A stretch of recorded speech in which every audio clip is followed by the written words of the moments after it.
Triathlon.com. That's cowboyuptriathlon.com. Register to race, volunteer, or donate today. You're listening to the most powerful sports station in the country. Sports Radio 810, WHB Kansas City, the power of sports. WHB Kansas City. This is Sports Center. I'm Jim Bass. Well, it is Game 6. Clippers, Mavericks, Dallas a win away from advancing for the first time since the 2011 NBA Finals. They do it from American Airlines Arena in Dallas. Third playoff series in league history in which the road team has won each of the first 5 games. And how about Luka Doncic? He's averaged 35 with 8 rebounds, better than 9 assists in the series, coming off a 42, 8, and 14 assist game in Game 5. Max Kellerman on the Mavs star. I don't mean like who would you start a franchise with? Because sometimes you might start a franchise with a guy like Kobe Bryant when he was a teenager, who's going to be 2 to 3 years away from being an all-star even, let alone already one of the best players in the game. I don't mean who you start a franchise with. I mean who has the most value, like who has the most trade value. Not just their age, but the level at which they're already competing. Like, how close do you think they can get you to a championship? And their age, right? Luka is by so far number 1 in the NBA. Is there a number 2? How about the Clippers? 9-9 in the playoffs since Kawhi and Paul George teamed up prior to last season. Again, coverage comes your way 8:30 Eastern, bottom of the hour here on ESPN Radio. LA needs a win to keep their season alive. NHL second season. Canadians and Jets skate in the opening period, and they are scoreless. Habs lead the series 1-0. Baseball, the Red Sox, thanks to a 3-run shot off the bat of Rafael Devers, have a 3-0 lead on the Yankees. That game has moved to the 4th inning, and Serena Williams recovered from a 4-1 deficit in the second set to win 6-4 and 4 over fellow American Danielle Collins in the 3rd round. Day 6 of the French Open. Hey, it's Greeny, and it's a jam-packed sports weekend, including the beginning of round 2 of the NBA playoffs, and we'll be the place to talk about it nonstop Monday with me, Greeny, starting 10 a.m. Eastern on ESPN Radio and ESPN+.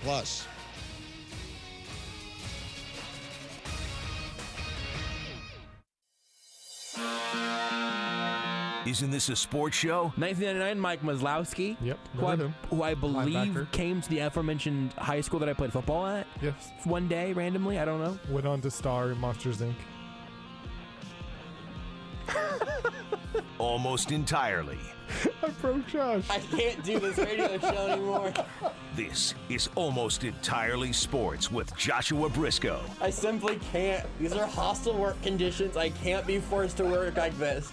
I can't be forced to work like this. I am just sitting back in my chair staring at the sky, hoping that God's hand comes through the ceiling and takes me home. Take the show with you by listening on the Sports Radio 810 mobile app at 810WHB.com or by searching for Almost Entirely Sports wherever you get your podcasts. I think the reputation of this show, because of you, Rudy, has increased? been... No, I think, Rudy, that Trending up? the reputation of this show, because of you, has been sullied. This is Almost Entirely Sports on Sports Radio 810 WHB. Buckle up, everybody. We have 1 hour of Almost Entirely Sports today to round out this week, and some things have happened since last night's show wrapped up. I had an entire plan for how this show would go tonight. Then some more news happened earlier today. There's no Beards McFly, but there will be an appearance from Beards coming in a little while. I am Joshua Brisco. Rudy Salazar is running the show because Beards is out today. Here's what has happened. We're going to do essentially 2 shows in 1 hour today. Next segment we're going to do a 2-segment hour. Next segment is going to be about me and Rudy and our basketball teams. Because we got done with the show last night, and the Denver Nuggets beat the Portland Trailblazers 1-6.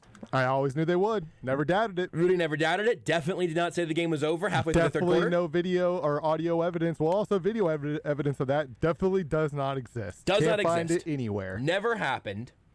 And then, immediately after that, as you heard right here on Sports Radio 810 WHB, the Phoenix Suns, as I predicted, there is evidence of that, beat the Lakers in 6. What this also means is that Suns Nuggets is next up in the Western Conference playoffs. Monday night. So we are going to have to talk. We're going to get to all that in the second half of this hour, which is also the second half of this show. Because just a few hours ago, we got some Chiefs news. And the rule around here is that you respect the nonsense, but if there's big Chiefs news, even that gets pushed back. I thought it was sharing is caring. And also sharing is caring. That one got put on probation during COVID. I think we're back to sharing is caring. True. Good point. So here's the Chiefs news of the day. Bashaud Breeland, after 2 years with the Kansas City Chiefs on 2 consecutive one-year deals, 2 really excellent seasons as the Chiefs' best cornerback. This entire offseason, one of the biggest storylines for me has been about the fact that he was not brought back immediately by the Kansas City Chiefs. Today, he signed a deal with the Minnesota Vikings. Bashaud Breeland officially departing Kansas City, and you wouldn't know it by looking outside right now. If maybe you look at a tree, you look at a flag somewhere, you will note that Kansas City has gotten a little less breezy. And I've gotten sad and a little angry and a little mad at Twitter. I've got some big picture frustrations that have really seeped into my day now. I've got some individual frustrations that have really taken over my day now. And we just have to talk about it. Because there's so many angles on this. And you, listener, probably know this because we've talked about Breeland a ton, even just in the last month or so. Last few weeks when it seemed more or less, if not evident, likely that he would not be back in Kansas City. But he goes to Minnesota and signs a deal that can be worth up to $4 million, was the term, I believe, from Mike Garafolo. Doesn't mean it will be $4 million. Could be some incentives, not sure. He made $3 million. It was a one-year, $3 million deal with the Chiefs last year. He made a little less than that, I believe, because of the suspension and whatnot. But it was a one-year, $3 million deal last year. One for up to 4 with the Vikings. Don't know what's base salary, what's guaranteed, what's incentives. Do not have that information public yet. Probably will by the time we talk to you next week. The Chiefs' cornerback group right now is an interesting one. I was talking to our friend Nate Taylor on the Times Ours podcast earlier today before this move actually happened. And he was talking a little bit about Rashad Fenton from OTAs this last week. He said he saw Rashad Fenton, and there were some absences among corners and a few different groups, but he saw Rashad Fenton playing on the outside a whole lot this week, or just actually yesterday. And that kept L'Jarius Sneed largely in the slot. I've told you this many times. I like keeping Sneed in the slot for some of the same reasons I like keeping Chris Jones at defensive tackle. If you've got guys who are dominant at a certain position, they may be able to translate some of those skills, but I am hesitant to fully embrace that. Doesn't mean it's the dumbest thing in the world. I'm not having a panic attack about Chris Jones being a defensive end or L'Jarius Sneed predominantly being outside. We talked about this yesterday with some of that Steve Spagnuolo audio, where maybe it's even a chance that there's a chance that Sneed plays outside in base packages and then kicks into the slot in sub packages, which they're going to be in the vast majority of the time anyway, with 5 or 6 defensive backs on the field. That's all on the table. And I think Charvarius Ward is a perfectly fine starting caliber cornerback. You would like him to be your second one. But I like Charvarius Ward, and I like him in that role. I think L'Jarius Sneed, Rudy made this point last night, he is a playmaker. And I want to have as many of those guys in the secondary as I can. You have some guys that are kind of boringly good, and then you have some playmakers. I want to have a mix of those, but I'll take playmakers. Sneed looks like one. And letting them be playmakers. That's right. Because that's also important. Sometimes you get players who are playmaking caliber players, and then you put them essentially into this square, right? Or you put them in this bubble, and you don't let them, you take away a lot of the things that they do best. That happens some to Eric Berry by circumstance. Yes. Because, hey, you've got to cover this thing so you're not going to be able to be as pure a playmaker. He still made lots of plays. That was not anywhere near his entire career, but just that happened for a good chunk of it. I like Sneed especially as your slot guy that is occasionally all of a sudden standing over a sacked quarterback, because that's something he has in his arsenal. I think that's awesome. I like Charvarius Ward. I think I've liked him more than most throughout this process. I think Rashad Fenton, I've penciled him in the slot. Nate today has made me think about him playing outside. I think he can be a non-extreme liability, which is also kind of what you need from Ward, right? I think there's a chance for that. I like DeAndre Baker. I think if he heals from his broken leg pretty well, I think that's a really nice gamble. And I could see him being the Chiefs, one of the Chiefs' outside corners, let's say the second half of the season, just to try to give him as much runway as possible for coming back from a broken leg from week 17 last year. I didn't mind the trade for Mike Hughes. I'm also not putting any hope there. I didn't mind them trading up for Bo Pete Keys. He seems like he's got a lot of the traits they really like. I'm not putting any hope there for 2021. I think those two guys, anything you get from them will be a bonus that you'll be happy about. I also think that even with Bashaud Breeland in Minnesota, I think the most likely outcome for the Chiefs cornerbacks this year is that if they stay relatively healthy, they'll be relatively good, relatively okay, stable.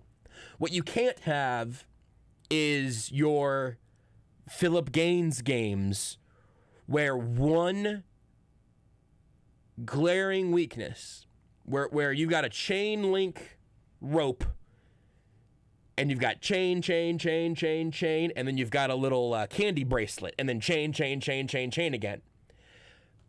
Outside of quarterback, I'm not sure there's a position on the football field where one guy being clearly overmatched has a larger impact than one corner deeply in over his head. And I don't think the Chiefs are going to be there with their starters, but I would be very nervous about what happens if DeAndre Baker gets thrown out there not having played meaningful football in an incredibly long time, minus a few snaps before he unfortunately broke his leg last year. If Bo Pete Keys goes out there and has to play some meaningful snaps, if Mike Hughes, whose team the team that drafted him in the first round just shipped him off for a 6th, 7th pick swap, if that team, that guy all of a sudden gets thrown into the fire, I'm nervous. If you have that happen at defensive tackle or at one of your linebacker spots even, or at one offensive line spot, or one edge spot, or maybe even at safety, it's harder in my mind, and maybe we'll get to ask Spags about this sometime again soon, and maybe he'll tell me I'm wrong. But in my estimation, it's harder to pick on any one of those other things because you can, on some level, try to help out. Now, look, in the Super Bowl, the Chiefs had like 3 or 4 overmatched offensive linemen, and that was way too many. But if you end up with one corner that gets left on an island at the wrong time, that island will be underwater. So that's something that I'm always, the important context I wanted to give ahead of the Breeland thing. I like a lot of the guys the Chiefs have. I would like that unit a lot more if there was a real number one. And maybe Breeland won't be that guy in 2021.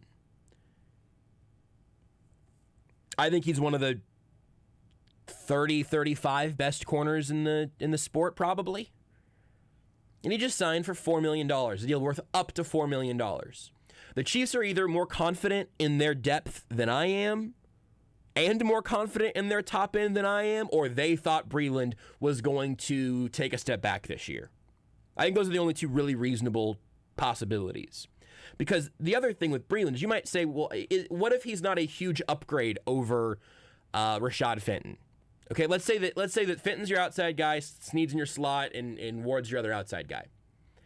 Even if it's only a 10 or 15% upgrade to Rashad Fenton or over DeAndre Baker or whatever, it also moves everybody else down a peg, which means your depth all of a sudden goes from being really scary to a arguable strength of the team. Fenton, Baker, Hughes as your 3-4-5 is a little bit worrisome, and one injury to Tarvarius Ward or L'Jarius Sneed, who missed significant time last year, by the way. Injuries happen, even at corner. That is worrisome. Those guys is your 4, 5, 6. You're feeling pretty good, even though most of these guys are not going to be under contract after this year. You're feeling all right about your situations. So the depth and the top-end talent thing makes a lot of sense to me. It would have made a lot of sense to just add Bashaud Breeland back. One of the most frustrating things over the last couple of weeks is people saying, well, you know, he's not going to take another 1-year deal. Or maybe he's looking for way too much money. A deal worth up to $4 million is right there with what he played for last year. The Chiefs value him less this year than they did last year. Now, in a couple of tweets that Breeland put out saying a genuinely thankful goodbye to Kansas City and the organization and everything, he tweeted, "This was a tough decision. When Hart was sold on KC and the brotherhood that I've made over the last 2 years, when one door closed, the other another always opens. It's been my life story, but I always love the Kansas City Chiefs organization." He goes on, thank the Hunt family, Reed, Spags, Merritt, Madison, bunch of guys. Him saying it's a tough decision makes me think that I wonder if the Chiefs had some sort of offer on the table, because otherwise, and maybe he was picking between the Vikings and Bears. Maybe the Bears had an offer on the table. But he says his heart was sold on Kansas City. I think either the Chiefs made him an offer that was probably significantly less than what the Vikings offered, or he never got an offer from the Chiefs and he just really thought his heart was set on getting an offer from the Chiefs that maybe never came. I do not know. I wouldn't be shocked if Nate or Matt Derrick or somebody is able to get that information in the next couple of days or weeks. But I do think that's interesting. Here's another way of framing it, though. And this one for me is... This one's tough. This one's a tough one for me to make an argument on the Chiefs being on the right side here. So the Chiefs traded for Mike Hughes from the Vikings. Breeland goes to the Vikings. And obviously this is a bit of a fictional trade, but it's effectively what happened here. And I think it's very interesting through this lens. The Vikings got Bashaud Breeland and a 6th round draft pick. The Chiefs got Mike Hughes, a 7th round draft pick, and $2 million in salary cap space. Hughes' cap hit this year is about $1.8, $1.9 million. Breeland's is probably going to be between 3 and 4. Again, up 2 is doing some pretty heavy lifting there. But that's not a trade that I would have made at all. Like I would have laughed someone off for suggesting that. Honestly. Someone would be like, hey, so, the Vikings might be looking to move on from Mike Hughes. He was a 1st-round pick, even though he's been injured and not very good in his time there.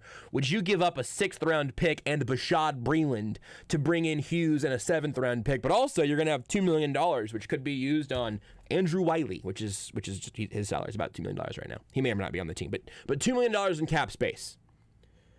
Now, if those $2 million were going to be the difference between getting Juju Smith-Schuster or not, maybe. But it's not, clearly. And we're talking about $2 million. You want to create $2 million in cap space? I would rather keep Bashaud Breeland, keep the 6th round pick, and let Andrew Wiley walk. Or trade him for a 7th. I don't know, the pick back, whatever. I hate it whenever I look at it in those terms. It really bums me out.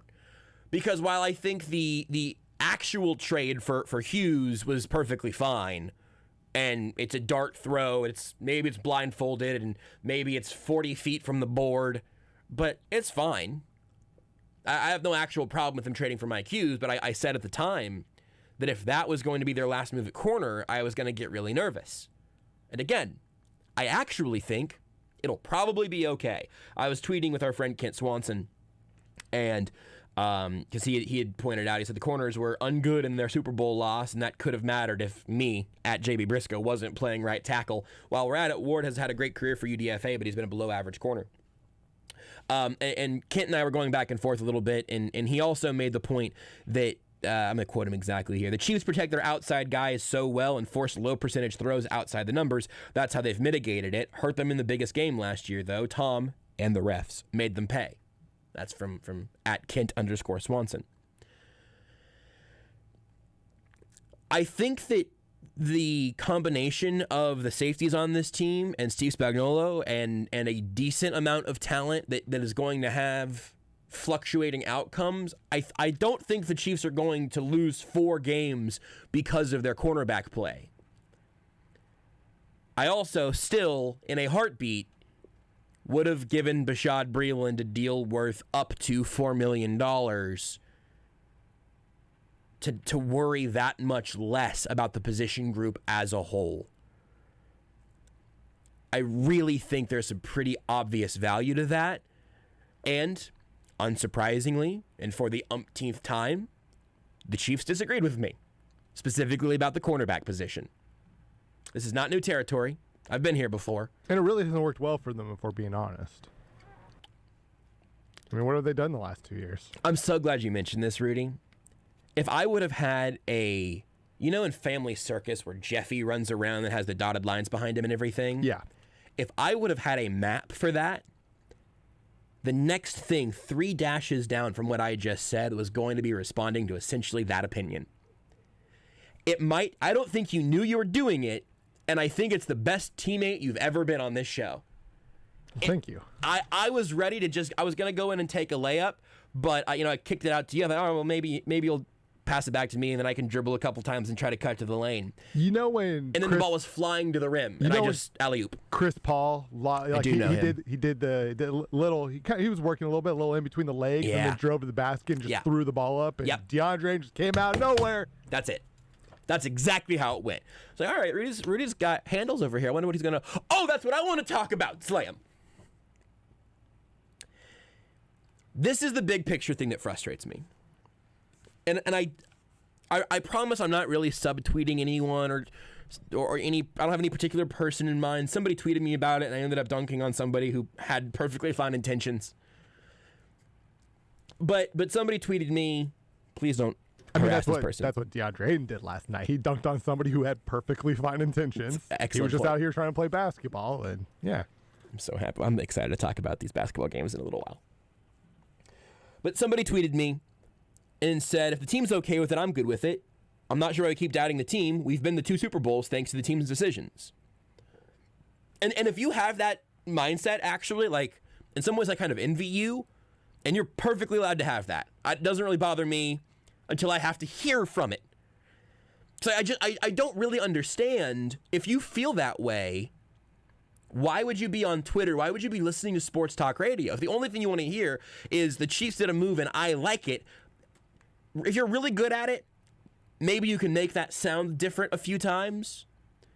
But if the only thing you ever really want to hear is the Chiefs made a move and I think it was the right one at every single turn, there's just no value in that.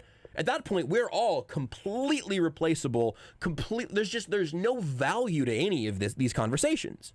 So that's a big picture thing that frustrates me. Why even be here for conversations about moves unless you just want to be here for the good stuff, which is fine. But just, turn off the radio whenever I'm talking about Bashaud Breeland, I guess, because or the Chiefs and cornerbacks, because you know that I value it more than the Chiefs do. That doesn't bother me any, but it also shouldn't bother you. This is really where I'm at on that one. The other thing, though, is that having Patrick Mahomes is the reason that everything has gone the way that it has. The Chiefs, I'm going to say this confidently and take what comes with it. The Chiefs' trade for Frank Clark and the subsequent contract that followed that, as of today, was not a good move. Now, he had a great playoff when they won the Super Bowl. Would they have won the Super Bowl without Frank Clark? I think if you have all of those assets that you spent on Frank Clark that you could put elsewhere, I think they do, because of Patrick Mahomes. He makes all these incredible plays and clearly is the MVP and takes the Chiefs to these new heights. And then we go, well, what about that pass rusher, though, who had a pretty good few games? And listen, bless Frank Clark. And if you got a Frank Clark jersey at home, you wear 55 proudly, because that version of number 55 helped the Chiefs win a Super Bowl. He did help. But so did Damian Williams, who opted out, and the Chiefs immediately jettisoned out of here so they could bring in Jerick McKinnon. The Chiefs show you that not every single part of these teams have equal value. We all know that. McCole Hardman was not having the same impact as Patrick Mahomes, and I'm picking McCole Hardman because we all know who that is. I'm not talking about, Nick Allegretti as a backup. Anyway, we all know that. I'm being condescending. At least I'm aware about it, though. But if you're going to say, well, look at the end result, therefore none of the process before it matters or is worthy of discussion or criticism or anything, again, I think we end up back at this sort of nihilistic place of nothing matters. Why talk about any of it? Because all that we need to see at the end is results. When again, the Chiefs have made drafting Breeland Speaks was not a positive part of their eventual Super Bowl victory. It was a mistake that didn't end up stopping them from success, but also, if that pick would have been great for however it would have been, do they beat the Buccaneers somehow? I don't know, probably not. I don't think that pick changes the Super Bowl for the record. But you can find that 2018 draft class, the 2018 draft class would have set back teams that don't have elite quarterbacks. That was not some positive, great learning experience or what. It could have been a learning experience, but it was a net negative. There have been good picks and bad picks and all of that. But having Patrick Mahomes covers up a bunch of those ills. The other thing is, what's the cutoff for that? Because if you say, hey, Josh, I don't want to hear a syllable from you about the 2019 season or anything that went wrong there. I don't want to hear about Frank Clark. I don't want to hear about any of it because the Chiefs won the Super Bowl. The cutoff is simply when you have a point that agrees with me, you're allowed to talk about it. If it's a point that doesn't agree with me, then there's the line. Rudy, shut up. You just gave away the Krabby Patty formula. Our secret in our vault here. You just said it on the radio. Dump that quick. Scrub this from the podcast. I know he's listening. Because so if you say all those things that I was just saying, don't talk to me about Frank Clark, don't talk to me about Sammy Watkins, because they won the Super Bowl. Honestly, you know what I'll say? Fine. All right, fine. They won the Super Bowl, and if you don't want to dwell on little missteps on the way to a Super Bowl, it's fine. It really is. But what about last year? What about getting to the Super Bowl and then losing it? And losing it in that fashion? Can we look back at the missteps from last year? What about the year before, where the Chiefs were in the AFC Championship game and lost with a disastrous defensive performance, a defensive coordinator who should have been fired a full year prior at least, a pass rusher who lines up offsides, all of that nonsense, right? Can we criticize Bob Sutton and that year's team and anything around them? Because Patrick Mahomes was unbelievable, and they went to an AFC Championship game. Is that critiquable? So it's just a moving target. I don't, maybe some people, winning a division, being above 500, I think that most people probably don't necessarily think that way, and so there's certainly not a hard and fast cutoff.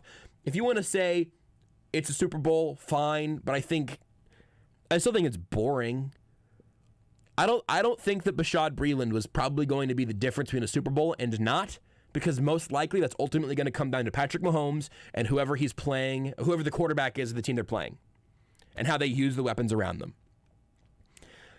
Tom Brady wasn't like the world's best thing in the Super Bowl last year, and obviously the Bucs defense was huge. But if Blaine Gabbert was the Bucs quarterback last year, they're not there. They're not there to crush your hopes and dreams. Did the Chiefs beat the Packers? I don't know. But now you got to deal with Aaron Rodgers. I don't know.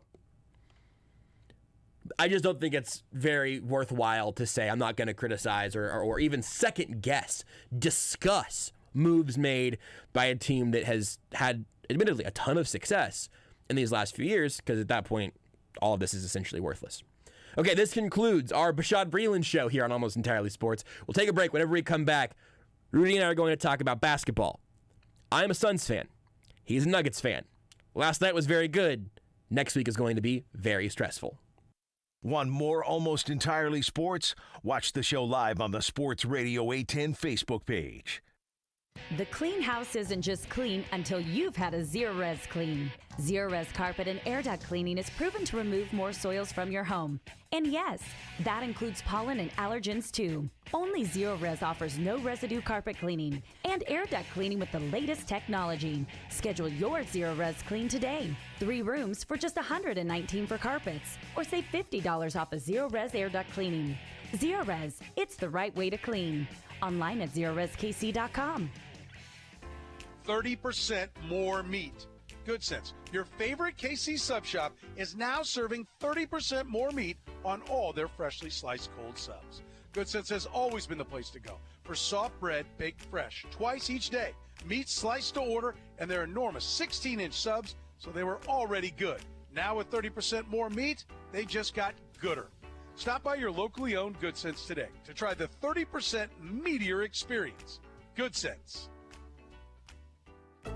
What makes for a great vacation? Depends on who you ask. Are you looking to get away or bring everyone together? Do you want to get outside and play or see a play at the plate? Fortunately, however you operate, I'm the destination you've been looking for. The name's Missouri, but you can call me Mo. And I have just one question. What's your MO? Come see me at visitmo.com. Brought to you by the Missouri Division of Tourism. It's patio season. There is no better way to enjoy a safe and socially distanced meal than on a patio at Hereford House. Be treated like a king or queen on their patio with a 21-day aged, hand-cut daily, certified Hereford beef steak that is grilled to perfection over charcoal. Looking for something lighter? Enjoy their guest favorite salmon BLT or chicken Cobb salad. Go to HerefordHouse.com for hours, new menu items, and to make your reservation. Hereford House, voted Kansas City's favorite steakhouse. A reading from the Golden Oak Lending Book of Mortgage Lingo. What is a cash-out refi? It's using the equity in your home to pay off high-interest credit cards. Paid it off! Yes! I'm James Hawkins, president of Golden Oak Lending. With mortgage rates at a low 2.25%, you can save hundreds each month and skip your next 2 payments. You'll pay nothing out of pocket, and we never charge for a home appraisal if we can't close your loan. And remember, our local lending experts speak mortgage and love translating for our customers. Eliminating debt means putting your dreams back on the table today. Updated bathroom? Updated bathroom and a pool table? Don't push it, Rick. Get started with our fast and easy zipline tool at goldenoaklending.com. NMLS 114937, 2.25% fixed, 3.195% APR, FHA 15-year mortgage with 20% equity and approved credit. JLB Corporation, 8595 College Boulevard, Overland Park, Kansas. This message is for anyone looking for $500,000 to $1 million or more of affordable term life insurance, even if you have diabetes, high blood pressure, or taking anxiety meds. Here's an example. If you're a 50-year-old male, maybe overweight with type 2 diabetes, $1 million of term life insurance may only cost about $200 a month. We're Term Provider, experts in finding affordable term life insurance for those that may not be in perfect health. If you've had prostate cancer, heart conditions, high cholesterol, or on prescription medications, you may still qualify for $500,000 to $1 million or more of affordable term life insurance. Get a quick quote by calling Term Provider at 800-555-1509. 800-555-1509. If you're looking for term life insurance but have type 2 diabetes, high blood pressure, or have other health issues, call Term Provider at 800-555-1509 or visit termprovider.com. Termprovider.com. This is Almost Entirely Sports with Joshua Brisco. I got 2 nuggets. I'm happy. Rudy got 2 nuggets, everybody. I got my 2 nuggets on Sports Radio 810 WHB.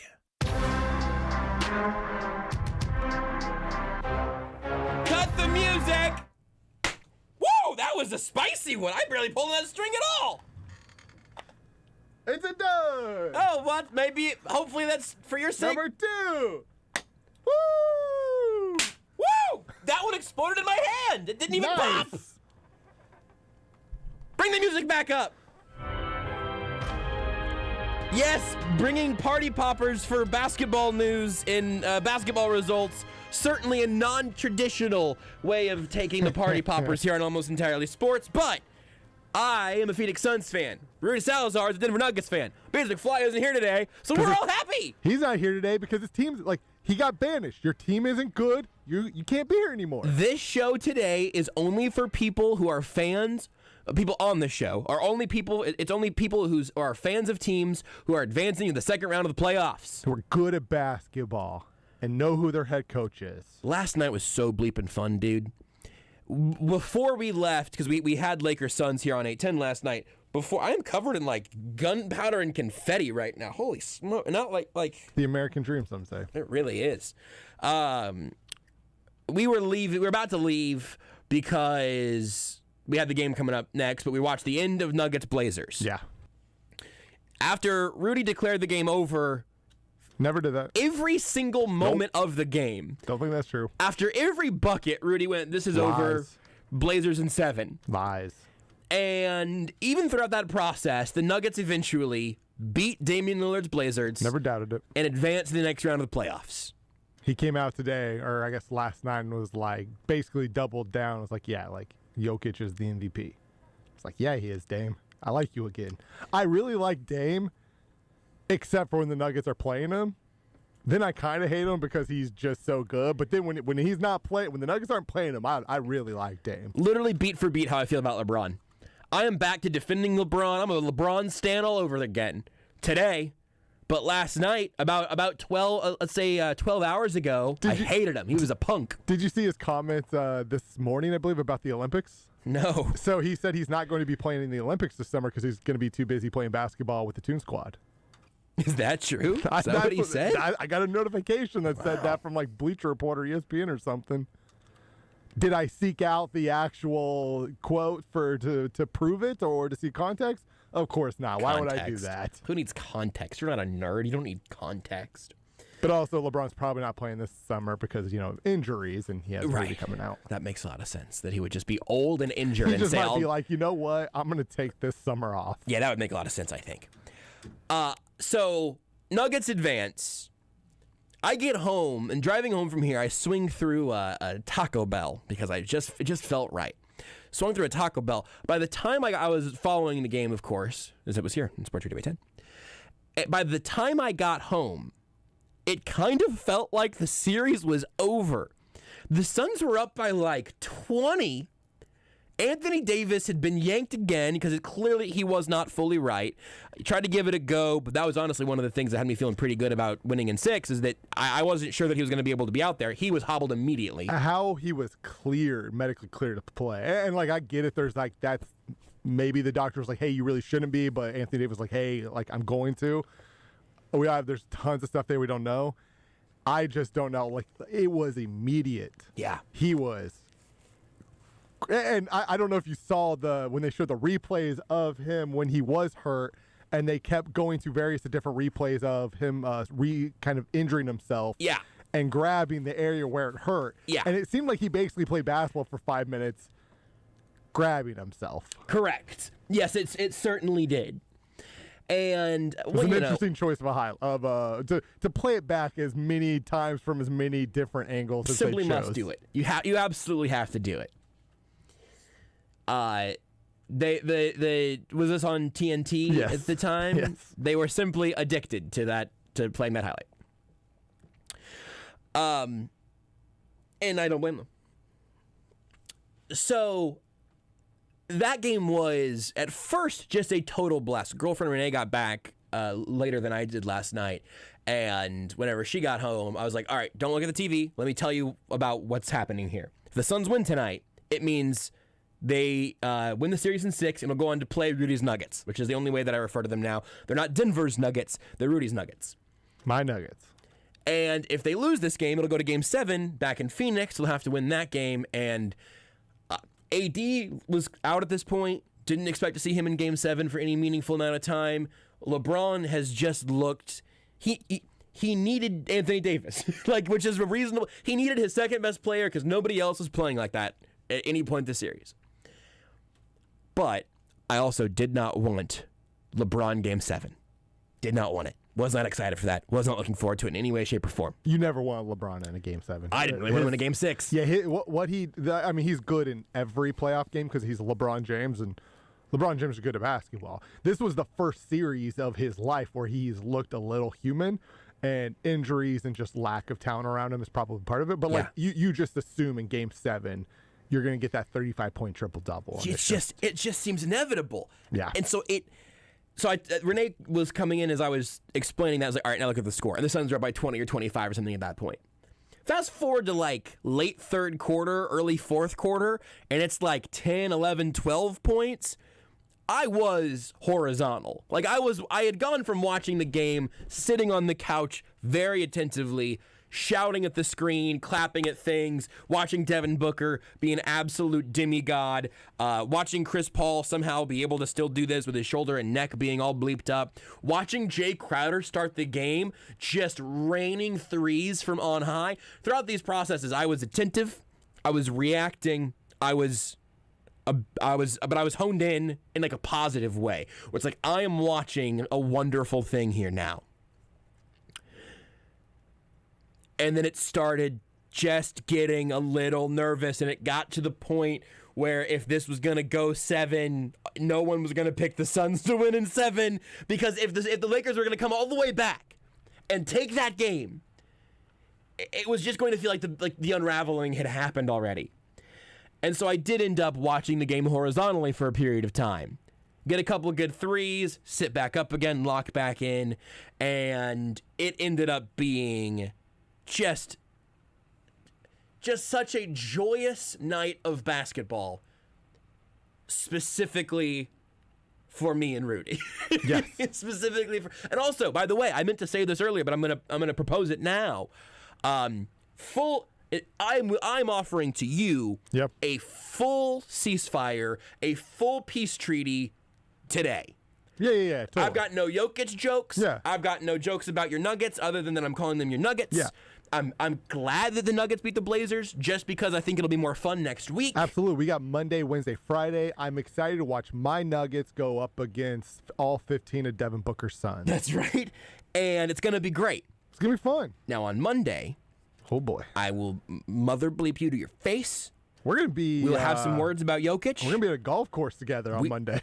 We may fight on a golf course on Monday ahead of the game. Probably not. I might even make it all the way to game. We'll see. But I'll say today and this weekend, I got no trash talk. Yeah, absolutely. I'm with you. I'm committed to the bit. I like your Nuggets. They're the two most fun teams in the Western Conference. Sure, the two best teams in the Western Conference. Really, I think I would agree. I think the two best teams in basketball in all likelihood. Yeah, I don't disagree with this. If the Suns can't win the finals this year, which they're going to, but I would want the Nuggets to. Thank you.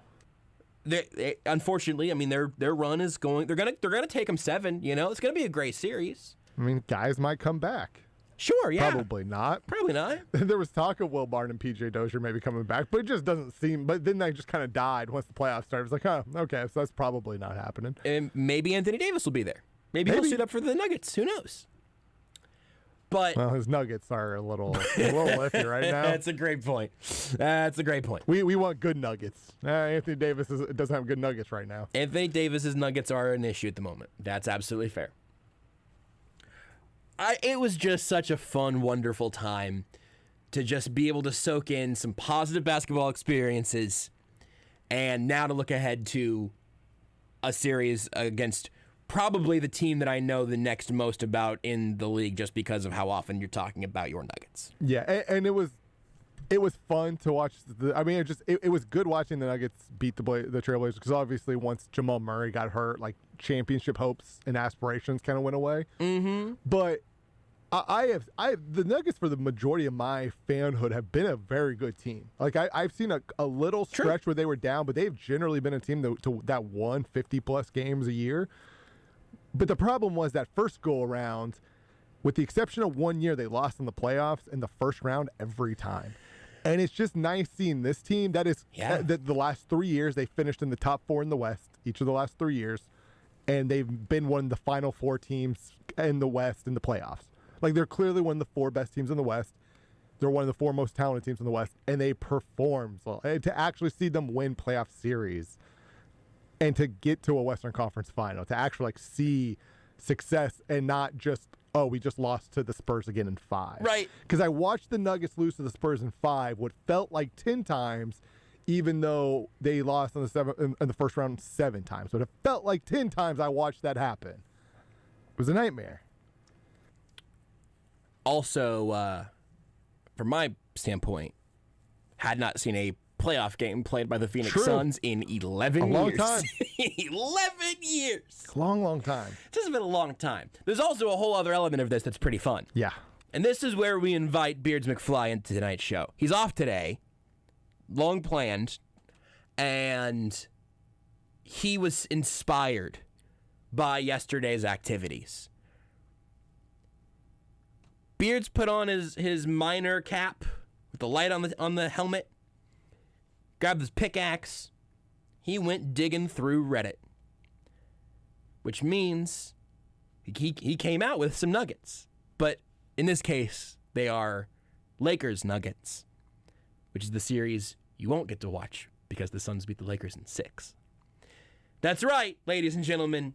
Beards McFly, on an off day, brings you sad Lakers fans on Reddit.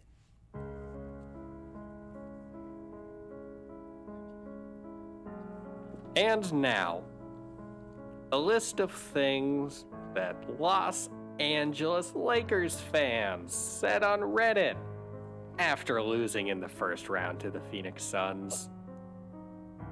Suck it, Lakers. Comment by me. It's simple, but it's good. That's just him. That was just his. Yeah. Why the f*** we paid Kuz $13 million, bro? LeBron really got old AF. Editorial comment by Beards McFly here. This next comment was said in the first half. I think in the second quarter.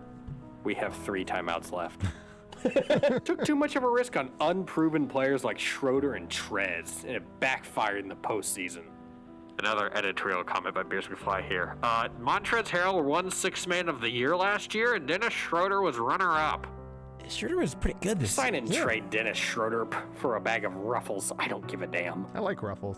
Adam Silver and Solomon Schroeder. Hill must be proud of what they've caused. I'd probably take jalapeno range. If Kuz is still on this team next season, he's def smashing Genie, no question.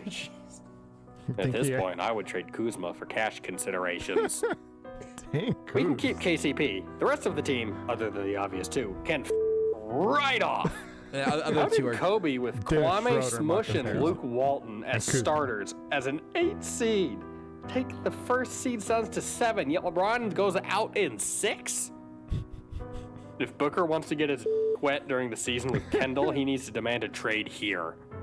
If Cat wants to get his wet from Jordan during the season and finally win games and escape a frozen hellhole, he needs to demand a trade here. If Dame wants to finally have a good team and win a championship, he needs to demand a trade here. If Kawhi wants to right his wrongs and finally win a championship, he needs to demand a trade here. If Beal wants to finally win, he needs to demand a trade here. I can't wait for the day Kuzma is no longer a Laker. Hopefully Portland does Dame a favor and trade him to us for Drummond, Trez, and Schroeder. Blocking somebody but hitting them in the arm is a flagrant foul. Go back to game 1 and review Chris Paul's yanking on LeBron's arm. I'm going to go and apply it to be an NBA ref since they let anyone be one, apparently. LeBron's sounding like Russell Westbrook when he shoots that free throw. Can't wait till free agency so that Pelinka again decides not to sign any shooters. Kobe told Book to be legendary, and he's going to bury the Lakers and Staples in the first round. Yes, I'm yes. sick. He signed LMAO. one Dennis Schroeder. Trade Booker for LeBron this series, and we'd be up 3-2 instead of the other way around. Drummond, 0 minutes. You know it's sad when we start to miss Danny Bricks, LMAO. Crazy that LeBron's, quote, best team on paper is turning into his worst team to date. Remember when we would roast Danny Green but still win a lot? Good times. Good times. I hope LeBron slaps the shit out of Vogel, Kuzma, and himself. I'm gonna need Luka or Giannis in a Laker jersey, I'm not gonna lie to you. Comment. I wonder what other dodgy calls the Suns are gonna get in the second half. Are you kidding me? Why? Imagine complaining about foul calls when your team is literally the Lakers. Airball. LeBron gets all the calls. CP3 taught other players to grab shoulder as soon as someone touches you.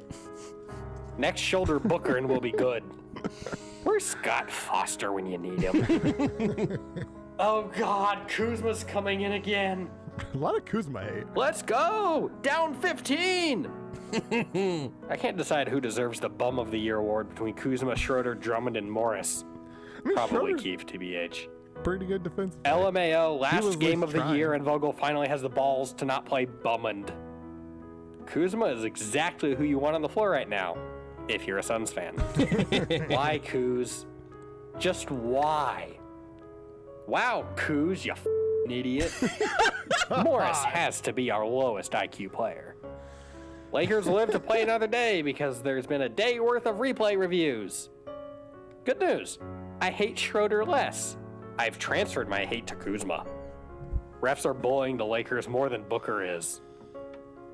Is Drummond injured? Or just ass? Refs seriously rigging this for the Suns. Kuzma is literally a momentum killer, like clockwork. Would Kobe take himself out of the game? No. This is basically a tryout for Devin Booker when his contract runs out. He would look good in purple and gold. Can we borrow Steph Curry, please? Can I get some Spain without the S? Oh, wait, I got that by watching Kuz and Keefe. Comment. Kuzma, pack your f***ing bags. No Alex Caruso hate. Wonder why. And take Dennis with you. Literally, why doesn't Vogel just feed Kuzma more? Perfect impersonation of bubble guppies. And now, the bronze medal. Yes. Of things that Lakers fans said on Reddit. Don't let the score distract you from the fact that the Clippers tanked to avoid playing this Lakers team. And now the silver medal. I hope Kuzma watched it on his girl cheating on him with someone that could shoot a 3. Goodness! And now, the winner of things that Lakers fans said on Reddit after losing in the first round. Le Cancun, fade me fam.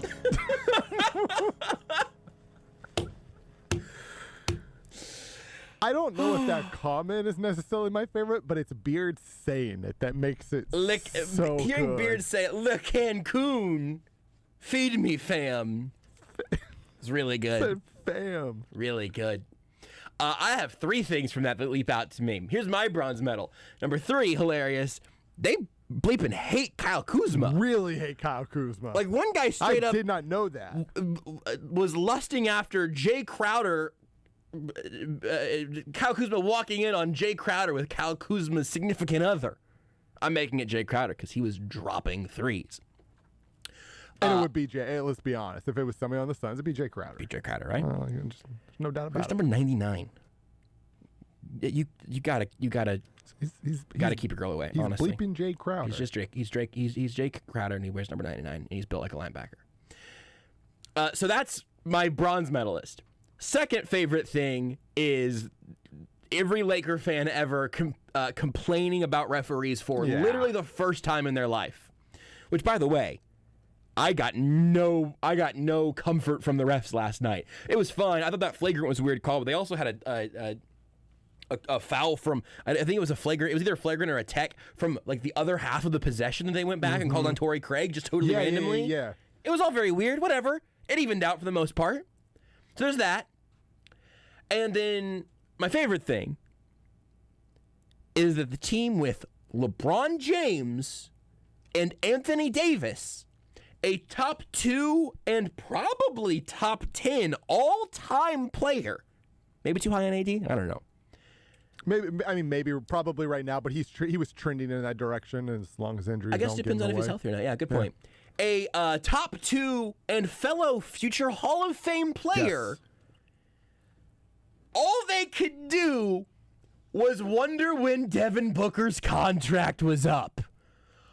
Oh, yeah. I think I'll have some more of that, please. Let me make a little more room on my plate to yum, yum, yum, yum, yum, yum, yum. Thank you very much. I mean, Lakers fans get ahead of themselves. He's obviously coming to the Nuggets.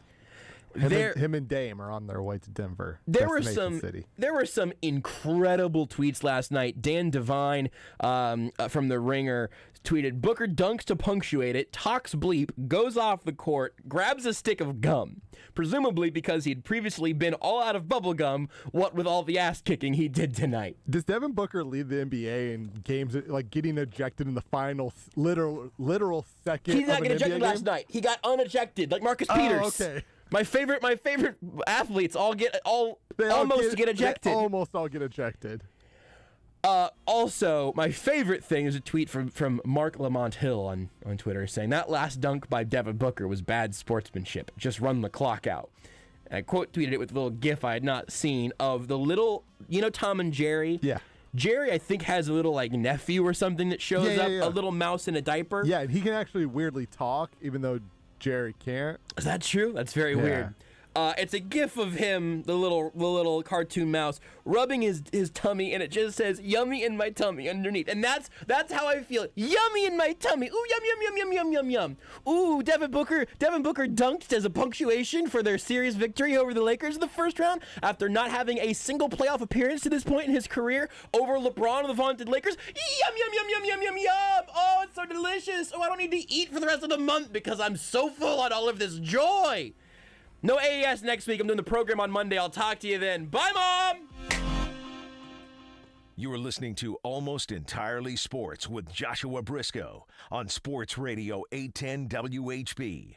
Now, the most electrifying, explosive, and mesmerizing musical force in North America returns to Kansas City. Garth Brooks. Saturday, August 7th, 7 p.m. Garth Brooks' first concert ever in GEHA Field at Arrowhead Stadium. Rain or shine. On sale Friday, June 11th, 10 a.m. $94.95, all inclusive. Buy only at Ticketmaster.com/Garth Brooks. Garth Brooks. GEHA Field at Arrowhead Stadium. On sale Friday, June 11th, 10 a.m. sharp. Presented by Amazon Music. Getting ready for the big day?